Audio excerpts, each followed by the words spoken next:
Di bagian sebelumnya, klan Lei mengundang klan Lin untuk membahas kerjasama bisnis demi mendapatkan keuntungan bersama. Namun akhirnya terbongkar juga kalau sebenarnya ketua klan Lei memiliki rencana jahat, yaitu ingin memonopoli semuanya. Dalam perseteruan mereka datanglah Guyin, ketua sekte Serigala Darah yang memihak kepada ketua Lei karena dijanjikan keuntungan yang lumayan besar. Sayangnya dalam usaha itu Lindong berhasil mengalahkannya.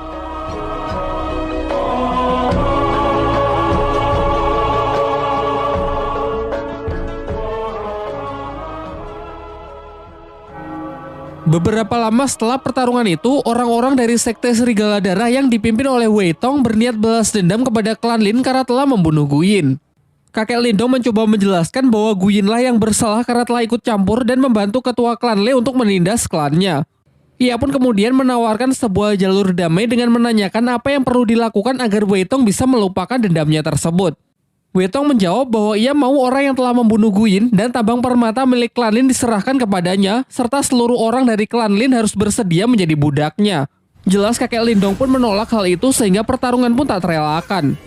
Sayangnya Wei Tong yang telah mencapai tingkat Yuan level atas dengan mudah bisa mengalahkan kakek Lindong. Sampai akhirnya Lindong datang dan menyatakan akan mengalahkan Wei Tong seorang diri, mengingat dirinya lah yang harusnya bertanggung jawab atas kematian Guyin. Tanpa basa-basi, Wei Tong pun langsung melancarkan serangannya terlebih dahulu. Dengan lincah, Lindong memanfaatkan teknik jarum biru sebagai pinjakan untuk melayang.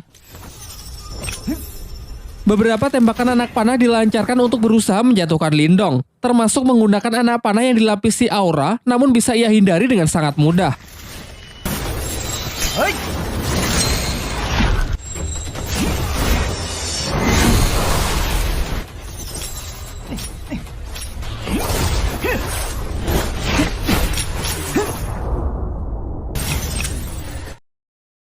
Sampai akhirnya Lindong dengan penuh percaya diri menawarkan sebuah perjanjian, yaitu 3 bulan dari sekarang ia bersedia bertarung sampai mati dengan Wei Tong. Kesepakatannya, jika ia kalah maka ia siap menerima hukuman apapun, serta aset pabrik kayu milik klan Lin akan rela ia serahkan.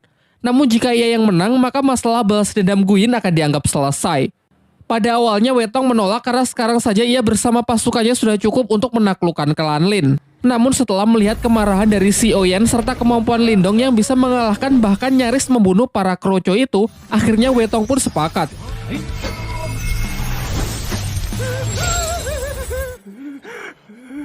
Tetapi ia merasa kalau 3 bulan terlalu lama, sehingga ia ingin mempersingkatnya menjadi 2 bulan saja. Setelah kepergian dari orang-orang sekte Serigala Darah, ayah dan kakek Lindong nampak cemas dengan perjanjian tersebut yang menurut mereka terlalu beresiko karena mempertaruhkan klannya. Namun Lindong menepis kekhawatiran itu dengan mengatakan bahwa ia akan berusaha semaksimal mungkin, mengingat ialah yang memang harus bertanggung jawab dalam kasus ini. Ia lalu meminta izin untuk pergi ke ibu kota lebih awal demi lebih banyak menuntut seni ilmu bela diri di sana. Akan tetapi sebenarnya ia juga punya alasan yang ia rahasiakan, yaitu mencari cara untuk melatih batu rubah di tangannya agar bisa sepenuhnya ia kendalikan. Keesokan harinya, Lindong pun berpamitan dengan semuanya meskipun terlihat sang adik sebenarnya tak rela jika kakaknya pergi sendirian.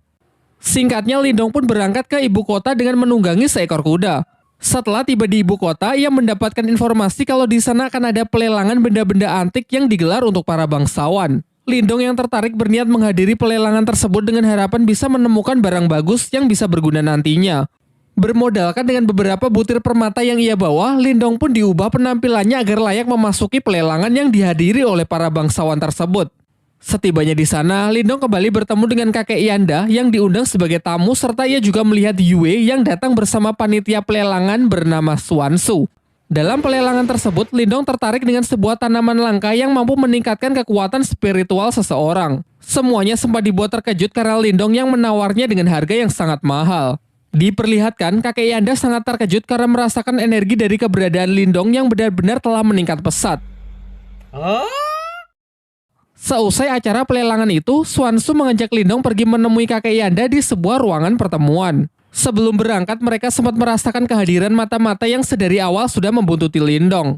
Dalam pertemuan itu, kakek Yanda kembali menawari Lindong untuk menjadi muridnya agar bisa menyempurnakan teknik segel kehidupan milik Lindong. Namun dengan sopan Lindong menolak tawaran itu dan menunjukkan bahwa ia telah menyempurnakannya. Hal ini sontak membuat semuanya sangat kagum karena Lindong dapat melakukannya dalam waktu yang relatif singkat. Kemudian barulah dijelaskan bahwa segel kehidupan adalah dasar dari ahli kekuatan mental. Segel ini dibagi menjadi 3 jenis, yakni segel kehidupan, segel duniawi, dan segel surgawi. Segel kehidupan adalah yang paling umum, sementara segel terkuat adalah segel surgawi yang konon katanya memiliki kekuatan di luar nalar manusia. Singkat cerita, Lindong bersedia menceritakan masalah klannya yang sedang bersinggungan dengan sekte Serigala Darah serta kesepakatannya untuk bertarung hidup dan mati melawan Wei Tong. Mendengar hal itu, Xuan Tzu memberitahukan bahwa terdapat sebuah kolam surgawi yang berisikan energi murni yin dan yang dari sumber kolam tersebut. Kabarnya jika seseorang memasuki kolam itu maka dapat meningkatkan kekuatan spiritualnya, dan kabar baiknya baru-baru ini ditemukan keberadaan kolam surgawi tersebut, namun sayangnya berada di wilayah perbatasan desa dengan klan lain dan masih menjadi sengketa. Xuan Tzu lalu juga menceritakan bahwa telah disepakati sebuah turnamen di mana pemenangnya berhak mengambil energi murni dari kolam tersebut. Tanpa pikir panjang, Lindong pun setuju untuk berpartisipasi dalam turnamen itu. Di lain waktu, Lindong kembali memasuki dimensi batu rubah, namun anehnya bayangan hitam yang selalu menjadi alat berlatihnya tak lagi muncul. Ia pun mencoba berkonsentrasi untuk menemukan sumber masalah. Dan tiba-tiba di sana muncul sesosok bayangan putih yang tak lain adalah si rubah putih itu sendiri. Rubah putih itu lalu memperkenalkan diri bahwa ia adalah jelmaan iblis celestial yang bernama Martha sekaligus pemilik dari dimensi ini. Ia juga menjelaskan bahwa dahulu ia sangat kuat berkat batu tersebut. Akan tetapi seiring berjalannya waktu, batu itu justru menyerap energi spiritualnya hingga menjadi sangat lemah. Akhirnya ia terpaksa hidup bersembunyi di dalam batu tersebut agar jiwanya tidak lenyap. Martha kemudian menyarankan jika Lindong tak ingin bernasib sama, Lindong harus mengisi ulang energi batu itu dengan energi murni. Seketika Lindong pun teringat dengan kolam surgawi yang kabarnya dipenuhi oleh energi murni. Mengingat kalau di turnamen perebutan kolam surgawi nanti ia tak bisa mengandalkan kekuatan batu rubah karena butuh diisi ulang, Martha pun mengajaknya ke sebuah tempat di mana terdapat benda yang disebut piringan mental. Meskipun benda ini bisa menjadi jalan pintas untuk meningkatkan kekuatan spiritual, namun resikonya juga sangat berbahaya. Yaitu jika dalam prosesnya Lindong tak sanggup menahan rasa sakit, maka kekuatan spiritualnya akan lenyap dan tak akan bisa dipulihkan lagi. Tanpa banyak berpikir, Lindong pun ingin mencobanya dan bersedia menanggung semua resiko yang mungkin terjadi. Dan benar saja, saat proses berlangsung, ia merasakan sakit yang sangat luar bioskop. Sampai akhirnya dengan tekad yang kuat, Lindong berhasil melewati proses tersebut, alhasil kekuatan mentalnya pun meningkat pesat. Setelah itu, Martha menyarankan agar Lindong memakan rumput obat yang ia beli sebelumnya agar kondisi dan energi mentalnya bisa segera pulih. Karena setelah ini ia akan mengajarinya teknik baru yang disebut teknik Borkeong. Keesokan harinya, Lindong datang ke suatu tempat di mana semua orang di pelelangan berkumpul. Di sana datang juga Yue dan seorang pria bernama Liu Yi. Kemudian Xuan Tzu mempertemukan Lindong dengan pemilik rumah pelelangan yang diketahui bernama Xia Wanjin. Ia menjelaskan bahwa Yue, Liu Yi, dan Lindong akan bertanding melawan petarung lain dalam rangka memperebutkan kolam surgawi. Singkat cerita, mereka pun bersama-sama pergi ke tempat turnamen. Setibanya di sana, mereka bertemu dengan tim lawan perwakilan dari sekte Serigala Darah yang diketahui seorang pria bernama Yue San dengan kedua anaknya yang di sampingnya. Di sebelah kanan ada Yue Feng dan di kiri ada Yue Lin serta di belakang ada seorang petarung bayaran yang bernama Jiang Li. Dijelaskan bahwa mereka ini bukan petarung kaleng-kaleng karena sudah mencapai tingkat Yuan Surgawi tahap akhir. Di putaran pertama, Yue maju menggunakan sebuah pedang untuk melawan Yue Lin dengan senjata cambuknya. Sejauh ini pertarungan dua wanita ini terlihat cukup seimbang. Mereka menyerang dan menangkis mengandalkan senjata mereka masing-masing. Namun akhirnya pertarungan singkat tersebut dapat dimenangkan oleh Yue dengan berhasil menodongkan pedangnya tepat ke leher Yue Lin. Di putaran kedua, Yue Feng maju sebagai perwakilan berikutnya. Sementara Lindong yang nampak ragu-ragu segera diambil alih oleh Liu Yi yang bersedia maju terlebih dahulu dengan senjata tombaknya.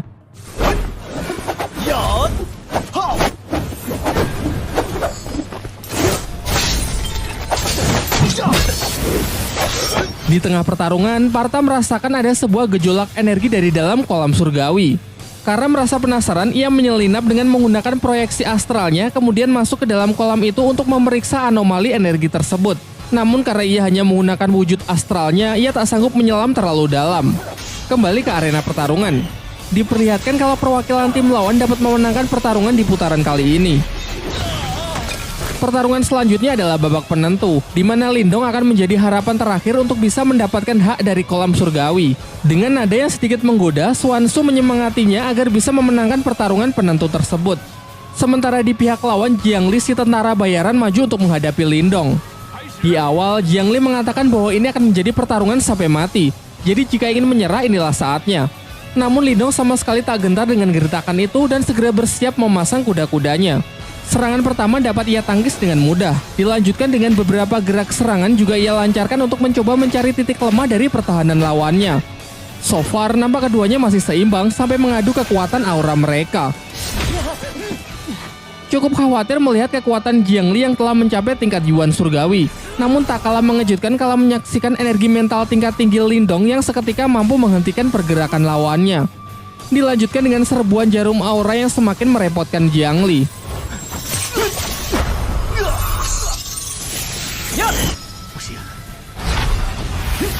Mencoba serangan jarak dekat pun juga percuma karena tekanan energi mental Lindong yang dengan kuat menghempaskannya. Saat semua merasa kalau Lindong telah memenangkan pertandingan itu, Jiang Li bangkit dengan aura merah yang membara. Ternyata ia menguasai sebuah teknik rahasia yang memungkinkan seseorang mengkonversikan darahnya menjadi energi.